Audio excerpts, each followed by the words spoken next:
Gary, can you launch the next one? All right. So market research as a service, you may also have heard it called MRAS. So have you ever responded to an MRAS request? You can mark it as yes, no, or what is MRAS?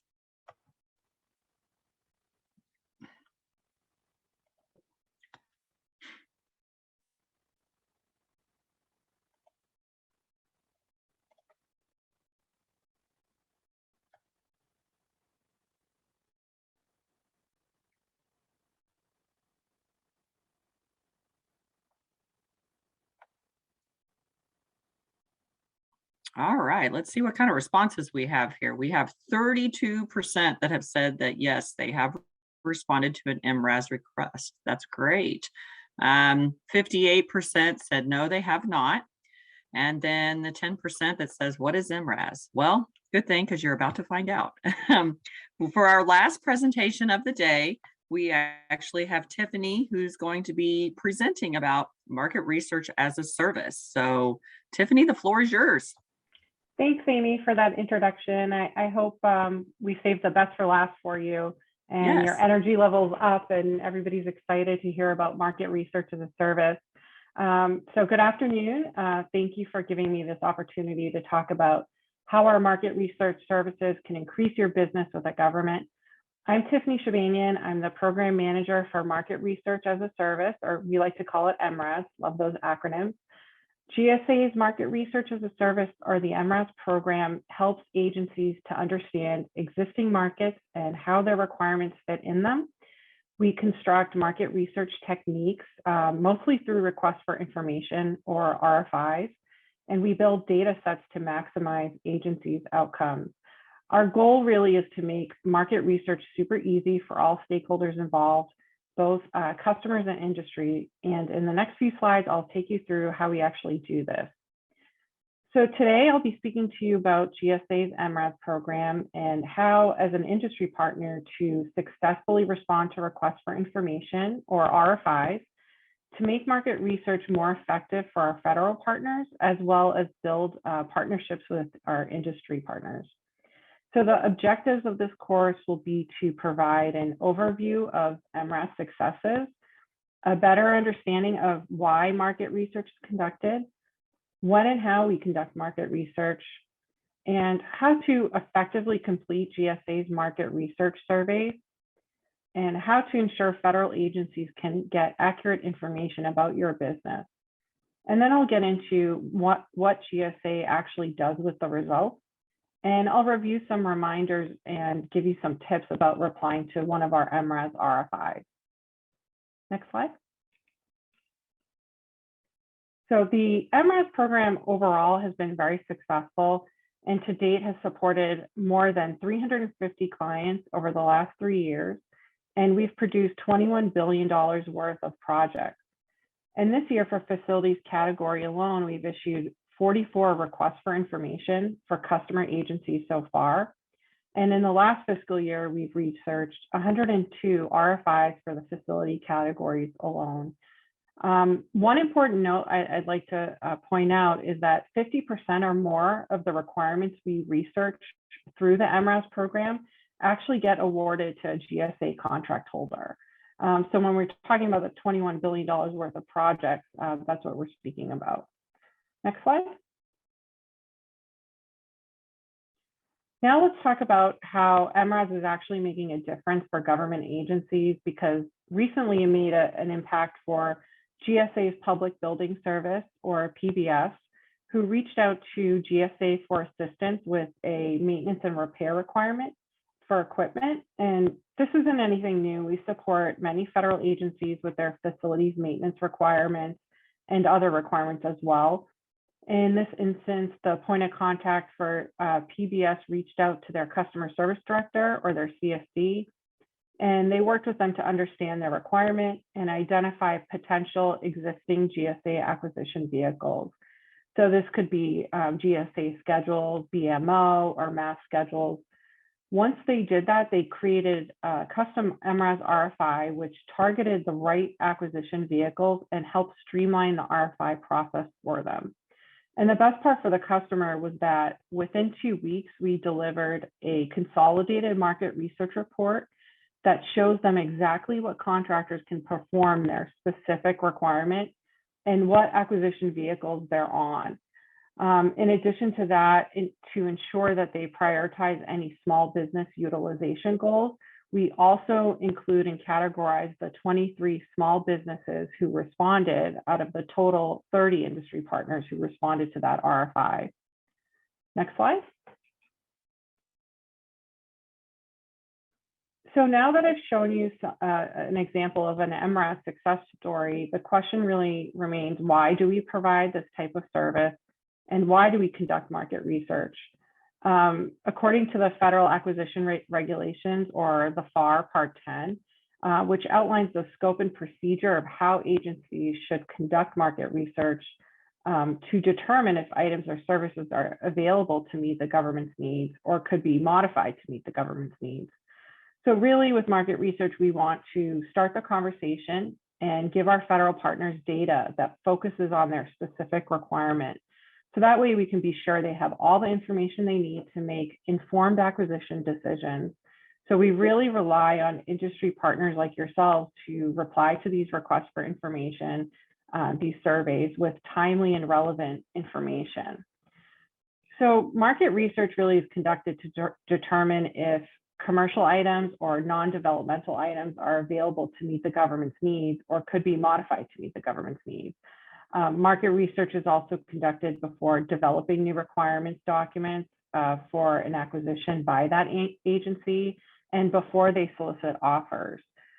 So an acquisition team can use different methods to conduct this market research, and they're not limited just to RFIs or requests for information, even though those RFIs are really common. So I'll just discuss a few of the methods, but just keep in mind that these market research methods are they're not mandatory. The market research techniques that acquisition professionals can conduct include contacting knowledgeable individuals in the government and industry regarding their capabilities, reviewing the results of past or recent market research that meets similar or the same requirements. They can also publish formal RFIs in technical or business publications. They can participate in interactive or online communication with industry, acquisition personnel, and customers, or they can obtain source lists of similar items. They can review catalogs or other product literature that may be published by manufacturers, distributors, and dealers. And finally, they could conduct interchange meetings or hold pre-solicitation conferences. So there are a number of different ways. RFIs seem to be pretty popular. Our job here really is to streamline the process for them, make it more direct and easy for industry to respond, and try to reduce redundancies. Next slide. So now that we understand why market research is conducted, let's talk about how acquisition professionals conduct market research and how GSA is helping to streamline the process. First, market research as a service is a free service we offer our agencies. Most importantly, we're enabled by the technology we use, which is a lot of robotics process automation, automating our operations to deliver results in as little as a day, but most times in 3 weeks or less. We'll use commercially available software to help customers conduct research. And we'll also follow a standard so that folks like you who respond to these requests know what to expect. For example, for commodities, we might ask for things like demo videos, and for services, we may ask questions around common standards.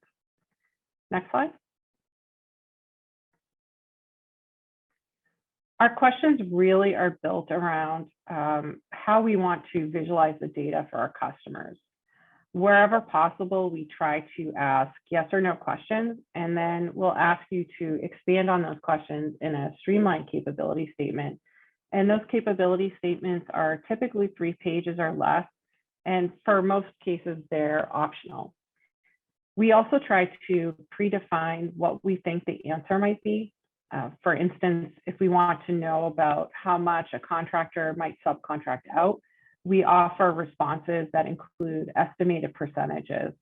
Or if we'd like to know what you think about labor categories, we give you the categories we're thinking about and let you move them around and rank them and do a lot more. And we do this all through an online tool that allows you to actually move the responses around when ranking them. Next slide.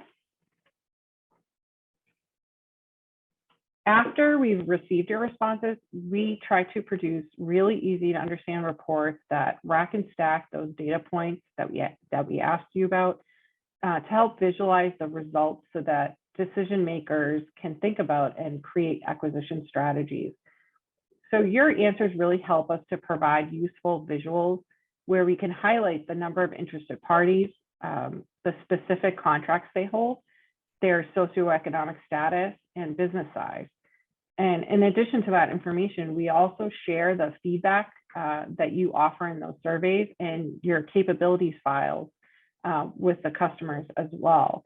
And then we'll provide a summary of the data that we collected all in one report. So it's all in one place for our customers. Next slide. So I'm sure the big question you're thinking about is, where do you find out about MRAS RFIs? All of MRAS RFIs are posted on the customer's behalf with their permission on GSA's eBuy site as a request for quote. Even though it's listed as an RFQ, it is listed as a sources selection as well as under the applicable SINs and contracts.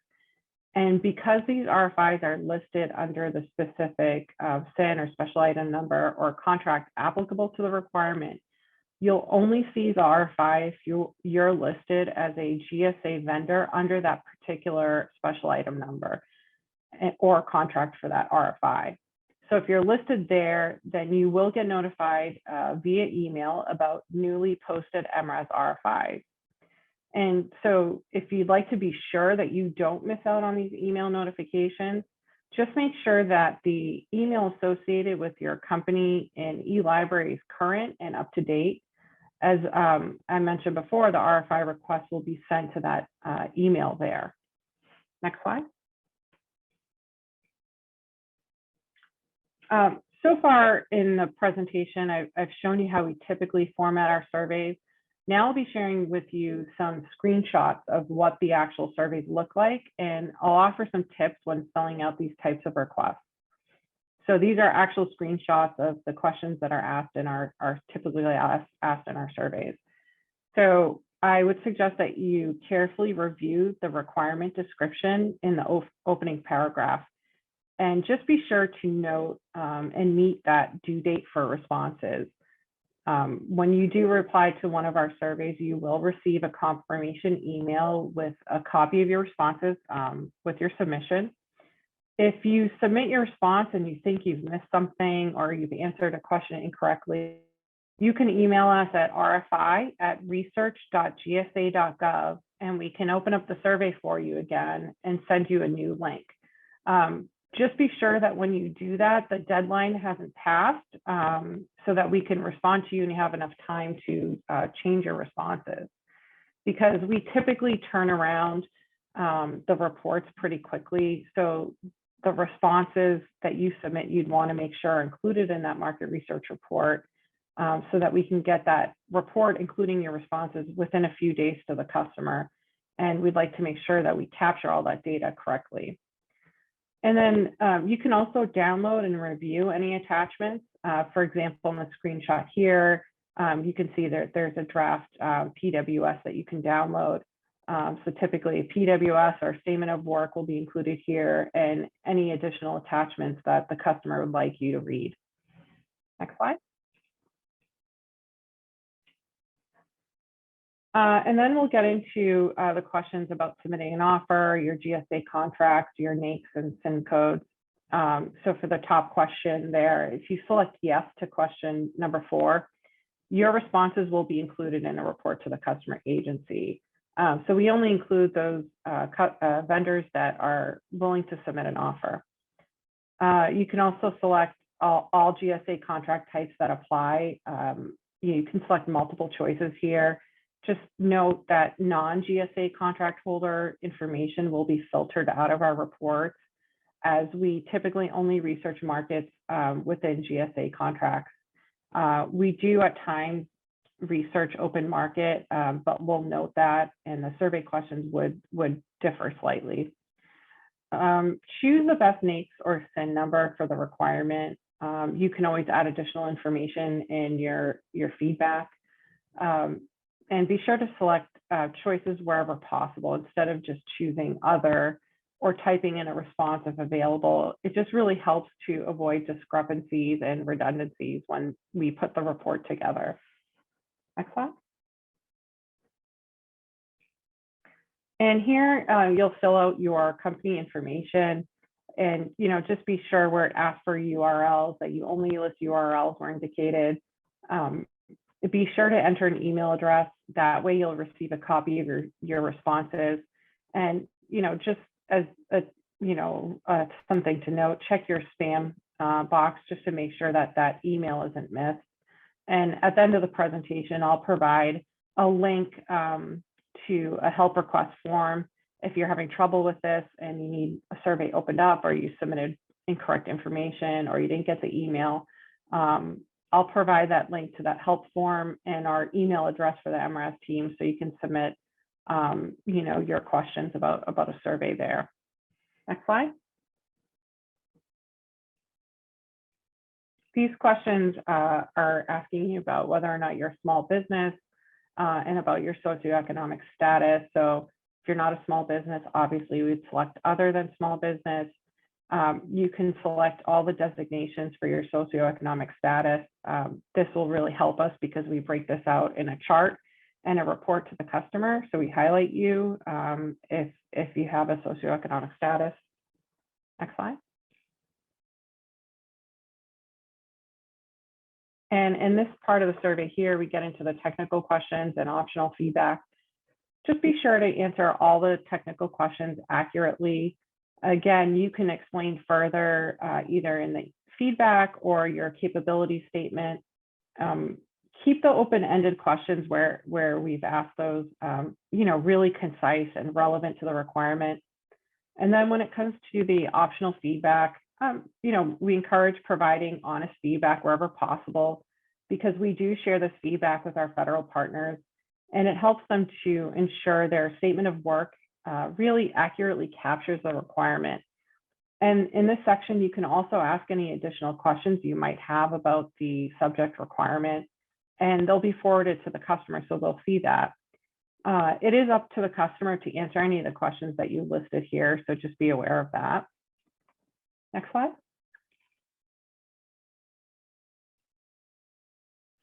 And this is where you would upload your optional capability statement.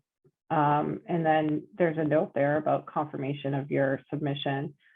So in the optional capability statement, you can provide additional information from the questions that were asked of you above. And be sure to include relevant experience in your statement and address any questions that were listed in the description. The customer may add additional open-ended questions in the section that they're requiring you to answer. So if you see on the screen there are blanks next to the questions that are listed 1, 2, 3 in that 1, 2, 3rd paragraph there. List relevant experience that you've had within the last 5 years. In this instance, general or generic capability statements really aren't that useful. So if you do have relevant experience within the last 5 years, you can specify, what kind of experience you have and the years in which they occurred.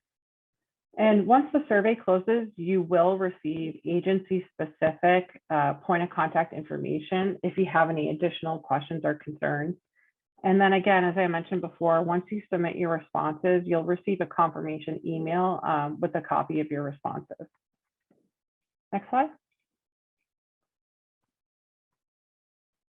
In our previous sessions that we've had for industry training, we noted that we had a lot of questions about the optional capability statement. So I'll go over some tips for you about the capability statement. basically you have two opportunities to include a capability statement. You can provide in the company information section in the field capability statement or URL, that's where you can provide it. Or you can upload it at the end of the survey with a more detailed and specific one. So just be sure to remember you can upload one attachment. So it's best to combine all the files that you want to forward over to the customer into one document and then upload it. Again, this is your chance to provide more detailed and specific information on any technical questions that you answered, especially the ones that you answered as no. And you can also elaborate on any additional open-ended questions that were asked in the survey. And one final note, in most cases, this is an optional document, but we do really recommend that you submit one. Next slide. So what happens next? What happens after you reply to one of our MRAS RFIs? Well, as I mentioned first, you'll get an auto-generated email from rfi@research.gsa.gov with a confirmation of your responses. And that will include, entire copy of all your responses. Then we'll send a customized market research report that summarizes your responses to the agency's acquisition professionals who are working on the requirement. In these reports, we include your feedback you provided regarding the requirement. And then finally, the agency and GSA point of contact will be provided to you in an email. That way, if you have any further questions about this particular RFI or requirement, you can email those points of contact. Next slide. So I just really want to review the benefits of responding to these RFIs. The benefits for industry is that it summarizes your capabilities and your ability to meet the customer requirement in a really easy to understand report. So the customers don't have to go searching for this information. It's all right there in the report. It gives you more visibility in front of a potential customer. And it's also a way for us to summarize your feedback. So that way acquisition professionals can further define or clarify the requirements when they need to.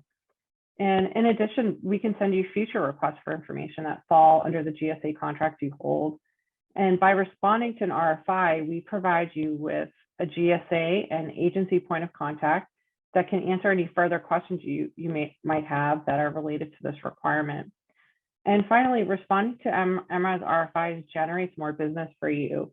As I mentioned in the earlier slides, our current statistics, 50% or more of requests that go through MRAS and that MRAS researches are awarded to GSA contract holders.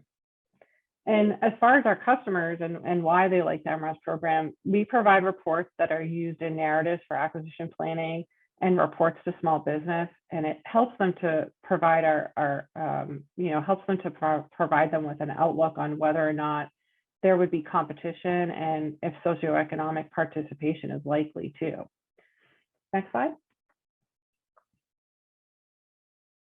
I just wanted to provide some more information regarding some common questions we typically see from industry regarding attachments and point of contact information, and just questions about the acquisition strategy and extensions in general. Regarding attachments, just note to always include attachments and capability statements in your RFI response. It's highly recommended. If you send us attachments or capability statements via email, they will not be included in the report seen by our customers or buyers.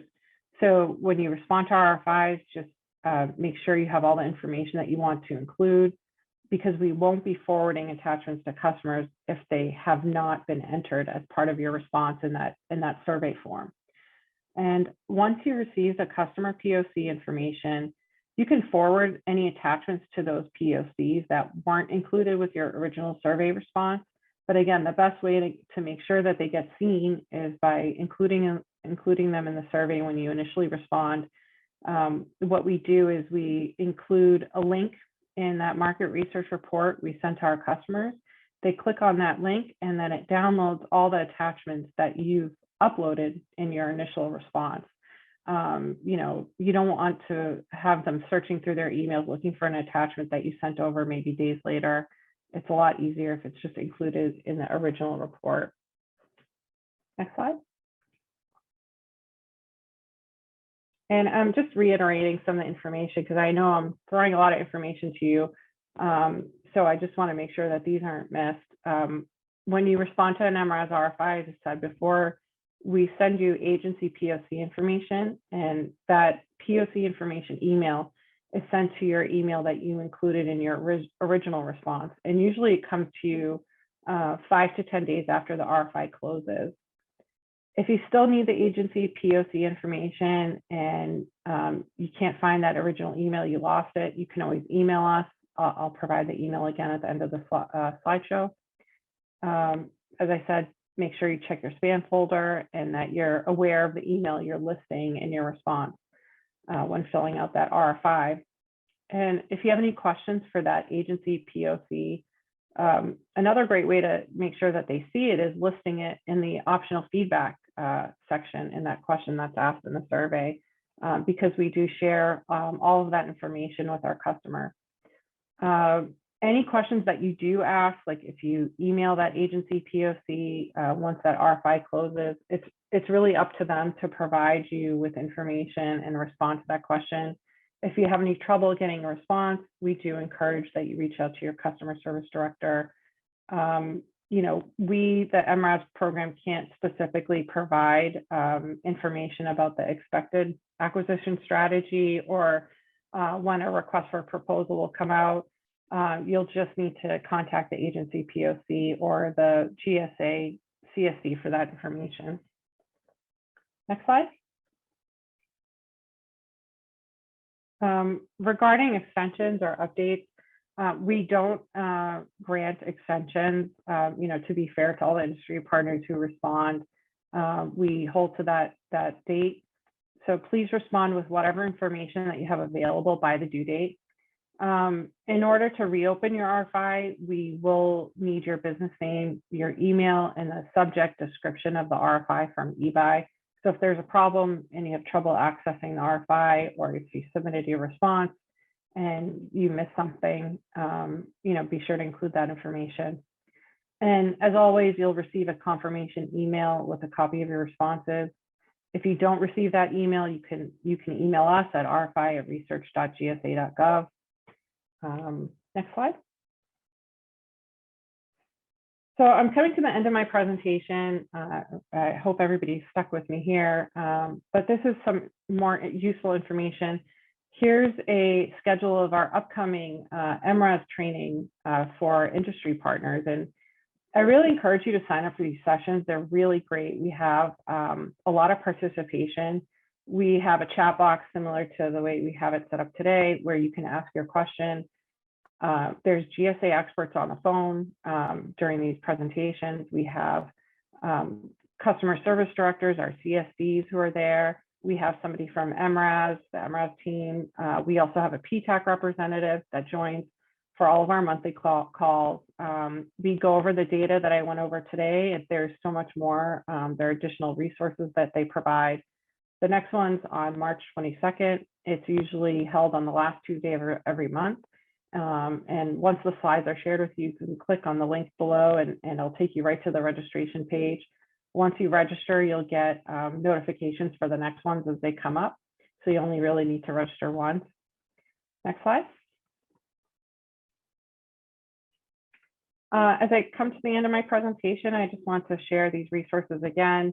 Our email box, rfi@research.gsa.gov, is where you can email us for any questions.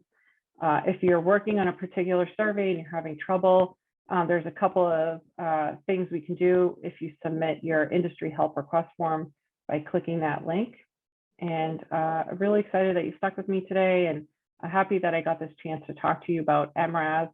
And I hope I didn't take up too much time, and might have some time for a few questions, but I'll turn it over to you, Amy.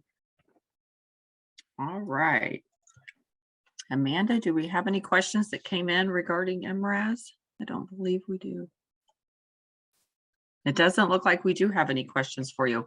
I did have a question, Tiffany. It said that you send those notifications out to those email addresses that are on GSA eLibrary. Is that correct?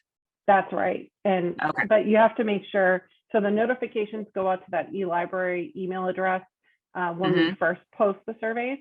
But then if you're an industry partner and you go onto the survey and you're submitting your response to that particular survey, you can list a different point of contact information there, and then you'll get the follow-up confirmation emails of your response to that particular email address that you put in the survey. I hope that makes sense.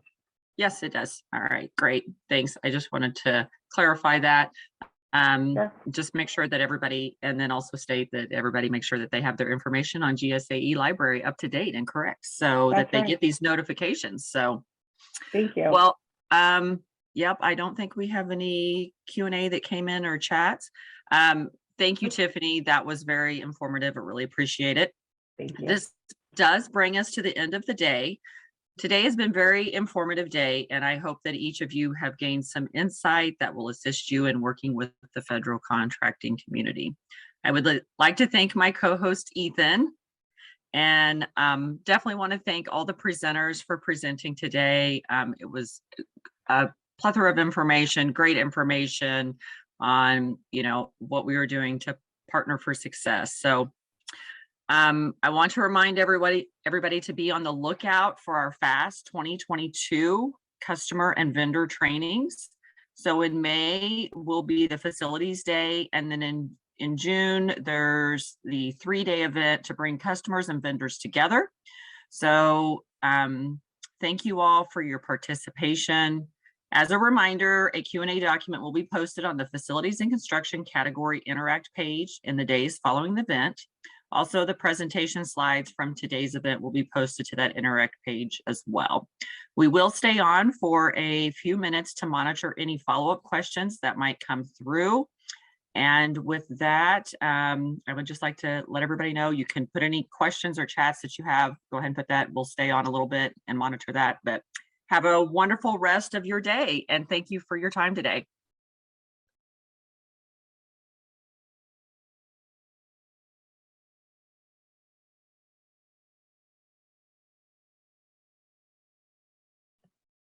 Hey, Amy, I was going to say there was a question that says, will we receive the recording of this webinar?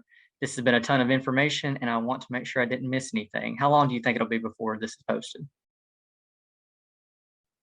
I think you're on mute. I think I'm going to have, I believe that those, it'll be probably hopefully within the next couple of days. I'll have to reach out. I believe Carrie is going to be posting that information to the Interact page, so I will have to verify with him. Perfect. Thank Yeah, you. that's the plan, Amy and Ethan. It is, okay. I don't know Okay, how big the files are going to be and how, I stopped and started a lot. There might be some chunks I have to cut out. So Okay. We'll see. But hopefully by the end of the week, if I think we'll send the email out to everyone when they're all posted, right? Okay. Yep. And then let me see if I can find that Interact page to post in the chat. For those that are still on, I did put a link in the chat box for the Facilities and Construction category Interact page. So any Q&A documents will be posted to it. Recording should be posted to it. And presentation slides should be posted to it.